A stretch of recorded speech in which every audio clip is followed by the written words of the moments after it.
Hi there, everybody. Cecile Aarons here with Get Mental Radio. How are you guys doing?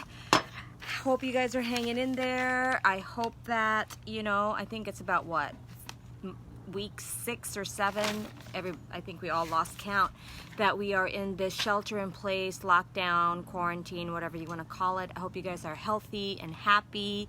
Thanks for joining me. Please type in any questions or comments you have about our topic, which I'm very, very excited to launch. It's Get Mental, and T and I are going to talk about computer love. Basically, breaking it down to you guys, talking about the different pros and cons of digital and online dating, and really posing the question, is virtual relationships, meaning relationships that met online, are they doomed for failure, or are they primed for success? So we're gonna give you guys our respective expertise and professional opinions on that. So let's get started. Online dating, aka virtual digital dating. I think especially right now, it's really, I'm so grateful that we have the technology and the digital advancement that we do, because I do believe that in this current environment, there has been more advantages than disadvantages, okay? Prior to the pandemic, I think online dating, was really becoming the norm, and it was also becoming destigmatized. Meaning the stigma of meeting online, it was really starting to wear off. It wasn't so shameful anymore. Hi there, Trish. How you doing? You may be able to relate to this subject because you're younger than I am, and probably may or may not have some experience digital dating. But anyway, I think I personally have tried digital dating, and I can't say that it was great or that it was really bad. I think whichever platform or however you meet a person, the same ingredients still need to be present, whether you met them online or organically somewhere or through a friend. So that's what I want to say about that. But let's talk about the advantages. So I think access is a big thing. Meaning, back in the day, before we had this option, we were only really limited to meeting people within the confines of our local or geographical location, right? So it limits the pool, it limits the options that people have. But now, with the way it is these days, the whole world is really an option for you, depending on how far you want to expand your geographical parameters. But you just have so many options beyond of the city that you live in, and I think that could be an advantage. That could be exciting. The other thing too is convenience, especially for busy professionals or for people who don't have a whole lot of time. Meeting people in this way is convenient. Let's face it. It can also be cheaper, because you don't have to spend all this money, buying a new outfit or beautifying yourself for somebody that you may not see again.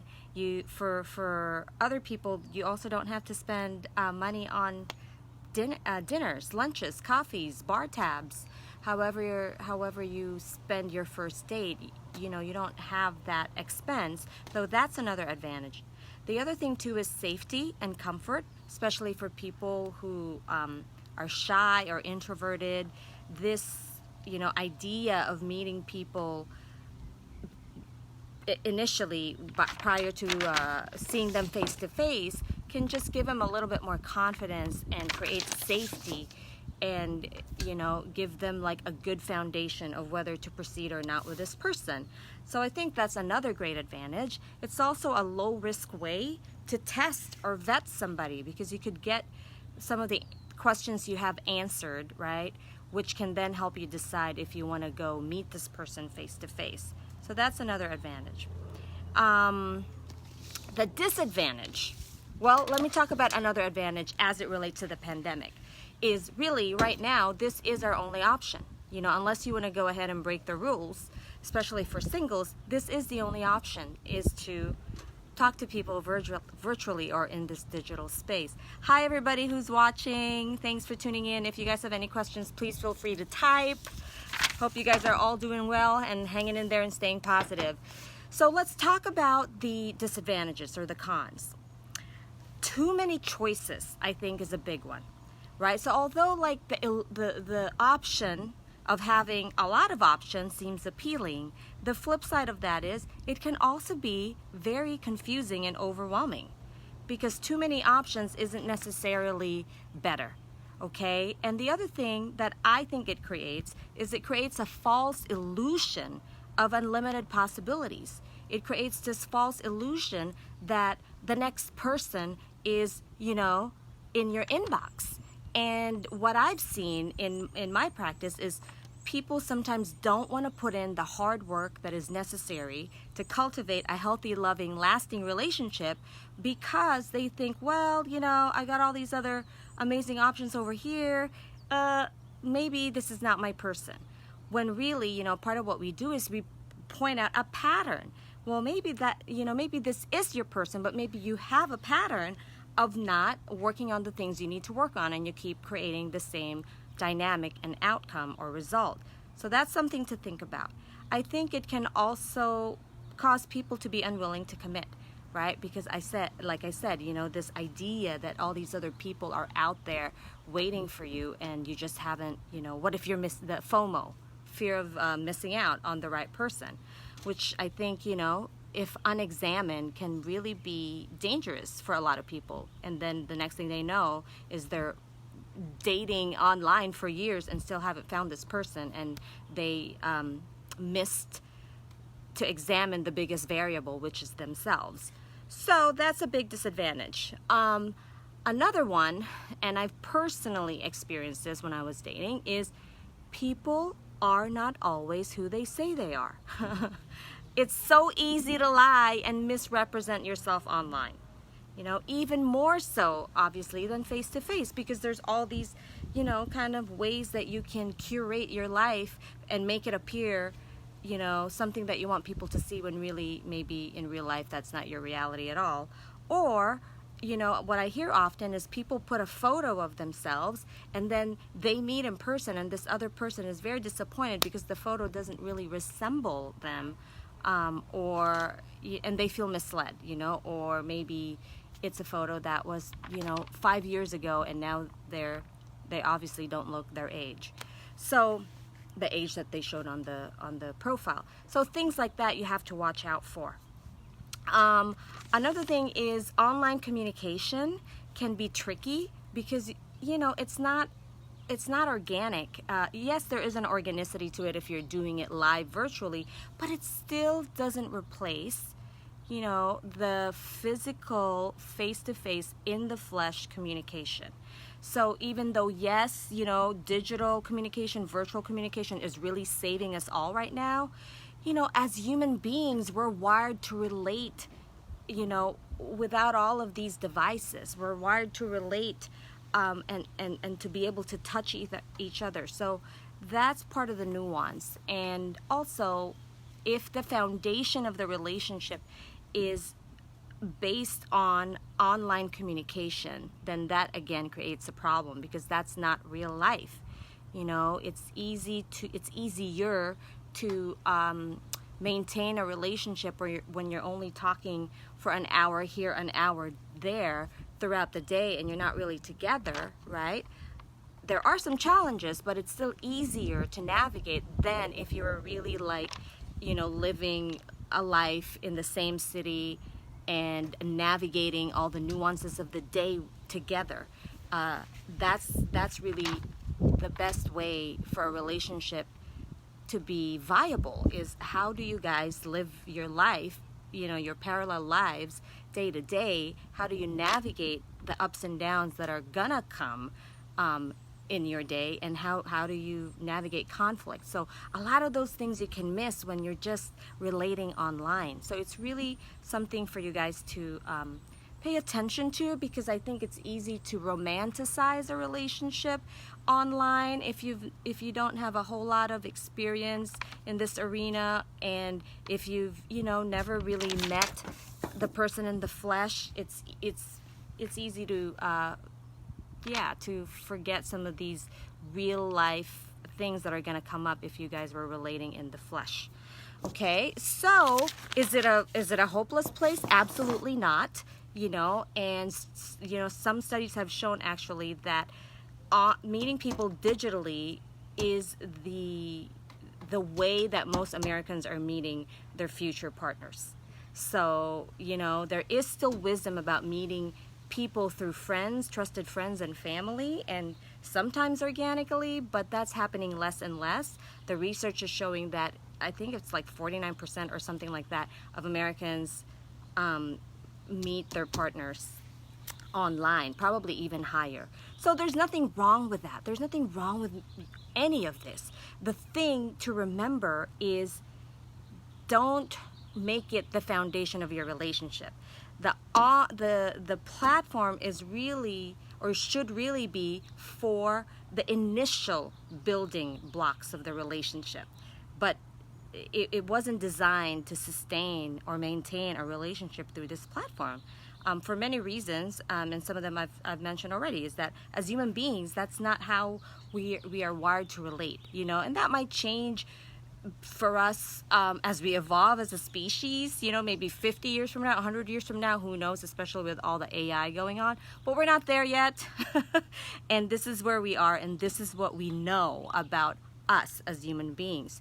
So the other thing I want to say is, the same ingredient or ingredients must be present regardless of where you meet your partner. Okay, I want to bring that point home, because it doesn't matter what's happening kind of in our modern world. The basics, the fundamentals will never change when it comes to love and healthy relationships. And some of them I've talked about in a previous video, maybe 2 months ago, on healthy relationships.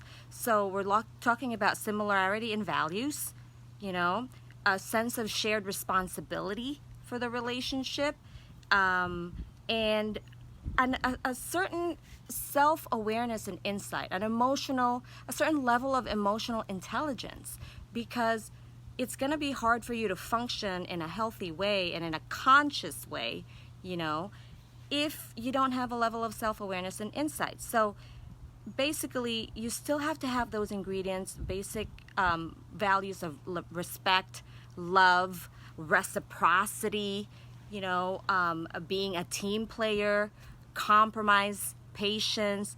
All those things need to be there, regardless of the generation that you're in. Some things truly don't change. And in love, the modality might be different, but the ingredients to make it successful and sustainable, I believe, are essentially unchanged, regardless of what's happening in our society. And that's a beautiful thing. That's a testament to the truth and wisdom of love, of healthy love. So, if you want a healthy relationship, you still have to work on yourself. There's no easy fix, there's no quick button, there's no photoshopping magic that's going to that's going to get you off the hook, basically, of personal accountability and running away from your own demons. We all have them, right? That's why at Get Mental we say we all have issues. There ain't no shame in that, but it is about self-awareness and putting in the personal work, because anywhere you go, you take yourself with you. So whether that's on a Tinder app, on a Coffee with Bagels app, on a Bumble app, anywhere you are going to repeat the patterns of your life if you don't examine it, and if you don't, take the steps to help yourself. And again, there ain't no shame in that. We all have stuff. Nobody's an already made person. I mean, there are things that our environment has done to us. So you know, that goes for Bill Gates and whichever other person you had in mind that you think has a perfect life. So the other thing I want to say, especially because of the COVID-19 crisis, is you have to make a personal decision. This is basically for the singles who are listening, and for the people who were in between relationships before the pandemic caused a shutdown. Is if you want to break the social distancing rules because you know you feel like you've really vetted this person, you think it's worth meeting them in person and maybe even having intercourse, that is your personal decision, right? You're an adult as long as it's consensual, but just know that there are risks to that. So just be careful, be responsible, have an open conversation about it with people. I know some of my clients have done that. It's not my place to tell them not to do it, right? It's my place to just help them evaluate the risks versus the benefits and make the most informed decision about it, because you get to make that choice for yourself. But you can't blame other people if, you know, there are consequences that you don't like, because that's part of taking that risk, right? The other thing too is diversifying your options. Sounds like a stock option, but really there is an intelligence to that, meaning don't just put all your eggs in one basket, right? Like, okay, be open to meeting people online, but also be open to meeting people at a park or a subway or through a friend or family member or church. The idea is to open up your heart, to open up your energy, because that is what's going to attract the people that you want in your life, right? Doing your personal work, opening your heart and your energy, and being willing to receive, you know, being willing to receive the love, the attention that is coming your way. But if you're not healthy enough, you can easily miss the love and attention that's coming your way because your radar is not hooking into it. You know, your radar is not reading it as, this could be a healthy person for me to explore, right? Because again, what and who we gravitate with is a reflection of where we are at a juncture of our lives. So there was a point in time when, you know, I dated bad boys. And I was like, how am I dating all these bad boys? Like, I'm a good girl. But, you know, this was obviously years ago. But when I started getting honest with myself and you know, was courageous enough to admit or take personal responsibility for my choices, I realized, like, I'm repeating certain patterns here, you know, because of role models I've had in my life and so forth. And it really wasn't until I did my personal work that I started seeing things clearly and making, you know, you're able to like kind of navigate the weeds a lot quicker and unhook yourself from unhealthy situations a lot quicker because it's a different consciousness, you know? So hopefully this is all making sense. The takeaway is, no, virtual dating, computer love is not a hopeless place. Just make sure you are still focusing on, you know, doing your personal work, be authentic, be yourself, work on healing, growing, and learning pro-relationship skills. Again, I'm going to repeat that. Be authentic, be yourself, work on healing and growing and learning pro-relationship skills, because guys, I hate to break this down to you, love is not enough. Computer or flesh, organic or Bumble, love is not enough. That's why the divorce rates are so high across the globe, because that is never enough to sustain. You know, it's you need skills. You need relationship skills. You need some healing, especially if you've had a lot of dysfunctional role models in your life. You know, it's inevitable. You're going to carry that on with you. And it's, again, I always say this, it's not your fault. But, you know, as adults, it does become our responsibility to help ourselves and break the patterns, you know, of our lives. And it can be done. That's the thing. So hopefully that is helpful. And on Thursday, Mr. T. Smith is going to break this down further to you. So stay tuned, because the next couple of weeks we're going to talk about different aspects of relationship. We're going to talk about, you know, what women do wrong in relationships. We're going to explore what men do wrong in relationships. So if you have any questions or comments, please feel free to message us. And if you have any ideas for future topics, please let us know. But in the meantime, be well, be gentle, get mental, because we all have issues. Thank you so much for tuning in. Bye for now.